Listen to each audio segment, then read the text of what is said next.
मंडळी, हा व्हिडिओ तुमच्या माझ्यापैकी बऱ्याच जणांनी पाहिला असेल आणि पाहिल्यानंतर प्रत्येक मराठी माणसाला संताप येईल असाच हा प्रकार आहे. खरं तर फतेपूर सिक्री आणि तिथे एका बँक्वेट हॉलमध्ये जेंडर साईन दाखवण्यासाठी छत्रपती शिवाजी महाराजांचा आणि महाराणी पद्मिनी यांचा फोटो लावण्यात आलाय, पोर्ट्रेट फोटो.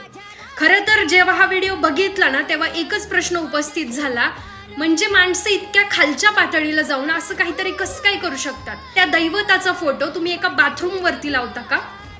खरं तर ज्यानी कुणी हा प्रकार केलाय ना तिथं सीसीटीव्ही नक्कीच असेल, तो सीसीटीव्ही चेक करावा आणि नक्कीच ज्या माणसाने हे कृत्य केले ना त्याच्यावरती कडक कारवाई झाली पाहिजे. आपले छत्रपती शिवाजी महाराज ज्यांची महती इतकी मोठी आहे, जवळपास 350-400 वर्ष होऊन गेले सुद्धा आपण आपल्या महाराजांचा इतिहास आपण जपायचा प्रयत्न करतो आणि त्याच ठिकाणी जर असं काहीतरी घडत असेल ना तर हे खरंच दुर्दैव